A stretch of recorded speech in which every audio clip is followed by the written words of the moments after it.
Hello and welcome to Stuff and Things with Chris. I'm your host Chris. Today, it's one of these.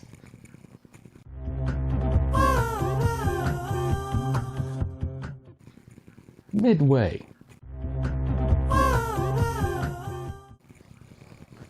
Midway was directed by Roland Emmerich. He of Independence Day fame, and he also directed The Patriot with Mel Gibson, which is a very good movie. Now, like Independence Day, Midway borrows heavily on special effects and CGI magic.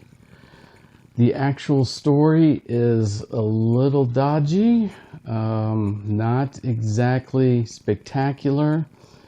It does have some pretty good actors in it. You've got Woody Harrelson playing Admiral Chester Nimitz. You have Dennis Quaid playing Bulldog Halsey. And you have some guys who I recognize, but I'm not 100% sure what their names are. There's the guy who was Night Owl in Watchmen, Patrick Wilson, I believe. He's in this movie. The guy who was Bard from The Hobbit, he's also in this movie. So, as far as the cast goes, it's okay. Now, this movie is going to draw comparisons to the 1979 movie, Midway, that was basically, I think, like a 2-day miniseries almost. It was incredibly long. I saw it on, I think, ABC over 2 days. And it had Charlton Heston as Nimitz, and it had Henry Fonda as Halsey, and basically everyone else who was in a movie or TV show in the 70s. Now, this current Midway, it's a little odd. It really starts out with basically the exact same plot as the movie Pearl Harbor, which came out a while back with Ben Affleck in it. And it's kind of odd because it starts off with what leads up to Pearl Harbor, then the actual Battle of Pearl Harbor, then the actual raid of Jimmy Doolittle on bombing run on Tokyo right after that. And so that's like the first half of the movie before you even get to the Battle of Midway. So I understand you had to lay some groundwork, but it feels odd because, that's exactly the whole plot of the Pearl Harbor movie that came out years ago. So it's like I've already seen all that before. It is a little strange. The part about Midway itself is actually pretty good. Patrick Wilson's character is a code breaker for the Navy, and he turns out to be the one who warned about an attack on Pearl Harbor, but they ignored him, and he didn't push hard enough to make sure he wasn't ignored. So he's got a whole team who works under him. They've cracked the Japanese code. They're getting messages. They know another attack is coming. They're trying to figure out where it is. He suggests it's going to be Midway. So he's working very closely with Nimitz, and Nimitz decides to go with it, and that's what they start to plan, is kind of set a trap for the Japanese at Midway. Even early on in the war in the Pacific, it became clear that battleships were going to be obsolete. That was not going to matter. What was going to matter in World War II were aircraft carriers, and if you were able to destroy the other guy's aircraft carriers while keeping your own, you were going to dominate the Pacific. And so that became the new strategy for the United States Navy. And luckily, all of their carriers were not at Pearl Harbor. They were off doing various other things. The Japanese had their own carriers. They were not nearly as well designed as the U.S. ones, but they spent most of their resources on battleships because they felt like they would be able to soften up any place they had to do landings at with battleships, and they would be able to attack the U.S. ships and just kind of overwhelm them. But it doesn't really work out that way. Okay, so there's some great tension in these scenes with the code breakers and Nimitz trying to figure out where they're going to allocate their resources and how much stress is on these code breakers and how they work and who they are. That's kind of entertaining. They're basically guessing You know, they have some information. They're kind of guessing about what they think is going to happen. And so Nimitz has to decide whether he's going to commit the huge amount of resources, men, and even lives to whether or not this basically educated guess is going to be correct or not. And then you have the counterpoint from the Japanese side and what they are trying to do and what their goals are. And, you know, that's all pretty well done.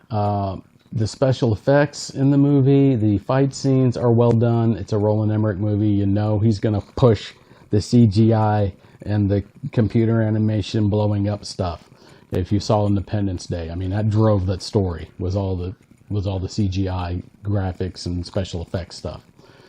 Very similar here. You get a very good feeling of what it was like to be in a dive bomber in World War II, as they are going basically straight down like this towards a fleet of ships all shooting at them and the bullets flying everywhere. And so that's pretty well done. There's not a lot of real in-depth character development for any of these guys. I mean, they're real people. We don't get a lot of stuff about them. A couple of them you see their significant others, but not a whole lot. The weird thing about Midway is that you really should feel something for what happened at this battle and the losses that were incurred on both sides and the victory for the U.S. And, you know, I watched the movie and I pretty much got nothing. I was like, well, okay. All right, it's done. You know, Saving Private Ryan, you know, you watch the first 10, 20 minutes of that where they're battling their way into D-Day, and it's, you know, puts you on the edge of your seat. But by the time they get off the beach, you finally really, you know, some people are tearing up in the audience and people are like, wow, that's amazing. You don't get any of that in this movie. It's just not that dramatic, really. There's not that level of, I'm not sure what exactly it's missing, but it's missing something. And so when you finish watching it, you're just kind of like, okay. I guess, you know, we won. Go us. So it's missing something. It's not quite all there. I'm not sure if it's the direction or the writing. The writing's pretty simplistic. There's not a whole lot of actual dialogue really in the movie. It's really focused on the actual flying of the airplanes and bombing of ships and things like that. So I think maybe that's part of the problem. It's so dependent on the CGI and special effects that it kind of overwhelms the actual subject matter and how these guys dealt with everyday life and how they dealt with being in this situation and how they were going to come out of it. You know, I did like the back and forth aspect of it where they show the U.S. preparations and they show the Japanese preparations, the various tactics both sides are using, how they came to those decisions and which ones were right and which ones ended up being wrong. So overall, I would give Midway a C. It's kind of an average run-of-the-mill movie. You don't feel a lot of emotional impact despite the fact that this was the turning point in the U.S. war. It really solidified our position in the Pacific and how we were going to go ahead and fight the Japanese. You don't feel a lot of emotional impact from this. The CGI is pretty good, I guess. You do get a very good feeling of what it's like to be in a battle. So if you're a World War II fan, you might want to check it out for that reason. Otherwise, it's a C, a run-of-the-mill average movie. Take that as you will.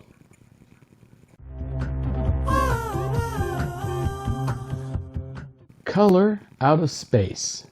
This movie is based on a J.P. Lovecraft short story. Now, if you're not familiar with J.P. Lovecraft, he was a writer from the 20s and 30s. He wrote early science fiction and horror stories, so about the same time as H.G. Wells and Jules Verne. His stories are very unique. There's a lot of mythological elements in them. He has a very big following, a lot of fans of his. One of his creations is Cthulhu, if you know what that is or have heard of it. It's a mythical, godlike creation he has that involves a being that has kind of squid tentacles and is in charge of a whole pantheon of beings, and they kind of do various things in the universe, but they do not act in humans' best interests. So a lot of his stories are kind of how the mythos affects humans and terrorizes them, basically. Now, what makes this particular short story unique is that it's one of the first times in history of science fiction when you have an alien that is not a tangible creature. Okay, it's not a guy walking around who happens to be green. It's not a monster. It is literally an entity. It is a color. So this movie has Nicolas Cage in it, and he is the head of a family, which includes a teenage daughter, a teenage son, and then a son who's much younger, who's probably about 10 or 11, and his wife. And they are living on a farm. They have a pretty decent existence, it seems like. They've got some llamas that they're trying to farm and make some money with. They've got an actual farm where they're raising a few crops. They're kind of off the grid. They seem to be okay with it. You know, teenagers are kind of angsty about it. Then a meteor crashes into the ground outside the house. And immediately things start going bad. The whole sky lights up blue, purple, I guess. The meteor's emanating this violet purple color. The youngest son immediately is drawn to it to a point where he almost seems like he's hypnotized. You get a lot of weird things start happening. The produce on the farm, peaches and tomatoes, start growing gigantic. So Nicolas Cage is very excited about that until he starts to eat them, and they're terrible and rotten. They look good, but on the inside they're terrible and rotten. You can't actually eat them. The alpacas start doing strange things. Just a lot of stuff starts looking really weird around the actual foliage turns kind of weird colors. All of his kids are acting a little weird. His wife is acting strange. There's a couple of different scenes of things going on in the house where they're clearly affected by something. So one of the things about this story is that because it's not an actual alien that you can talk to, or at least try to reason with, or kind of see doing things, it's kind of a feeling, an entity. You don't know what it's doing. You don't know what it wants. You don't know why it's doing it. Things are just happening. And you get a little snippet of the entity's home world. It clearly is either trying to terraform where it has landed to make it like its home, or it's trying to get enough energy by consuming biology, basically, to go back to its home world. You're not real clear about which one, but clearly the way it's going to do this is not going to be good. Okay. The youngest son hears alpacas doing weird things in the barn. He goes to investigate and finds them all kind of crushed together in a massive yuck, heads sticking out, and they're all one giant glob, and he freaks out. A purple light shoots out from the alpaca blob and kind of freezes him. His mom comes running out to help him. She grabs onto him, and it just goes worse from there, because you end up with this blob of child and mother now connected together. You know, like his head is stuck on her back. It's really weird. And so then Nicolas Cage at this point is kind of going, oh yeah, okay, great, that's great. And he starts going more and more loopy. Okay, he starts going more and more nonsensical. He realizes terrible things are happening. The actual meteor itself disappears.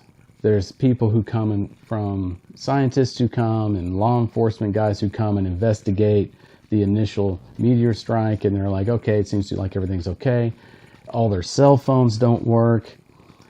The purple light ends up in a well on the property right outside the house.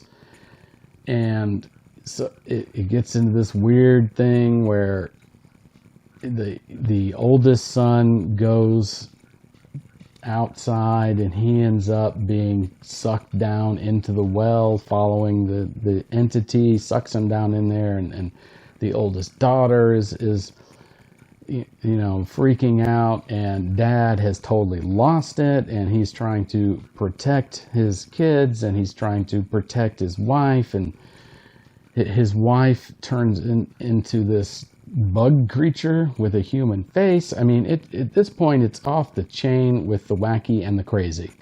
Okay. Now, there's another character in this movie who is kind of us, the viewer. And it's a normal guy who was sent to this region to kind of do some geological surveys because they want to build a dam. And so he kind of comes in and out of the story as just a normal guy doing normal stuff, and he starts to fear that there's some weird things going on, and so he brings the sheriff with him.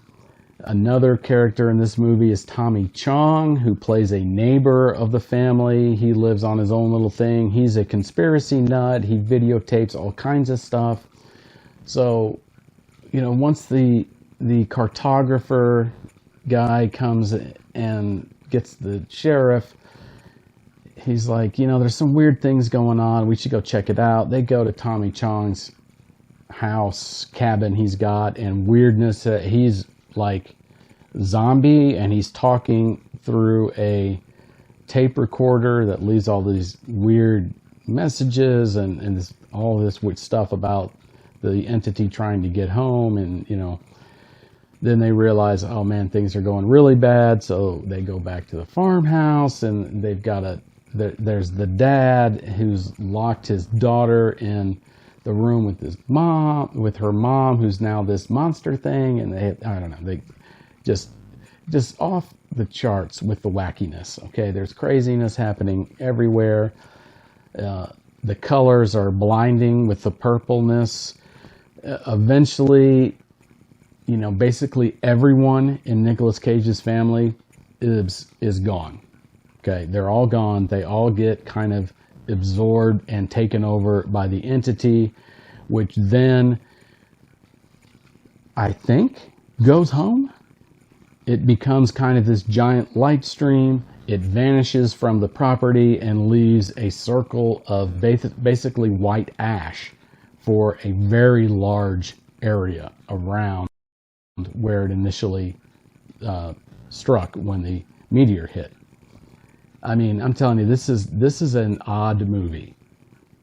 Okay, it is not by any stretch of the imagination normal. It's a J.P. Lovecraft story. If you like J.P. Lovecraft, I highly encourage you watch this. This is a pretty good adaptation of the actual story. A lot of these things happen in the story. Now, Richard Stanley decided to go over the top, of course, get a little more wow factor with the amalgamation of people and animals and blobs and all that. Nicolas Cage is Nicolas Caging. I mean, he's doing the crazy bit. He does a more paranoid bit of craziness in this movie than the absolute bonkersness he did in Mandy, but he's pretty good. I mean, if you like watching Nicolas Cage do crazy stuff, he's going to do it in this movie.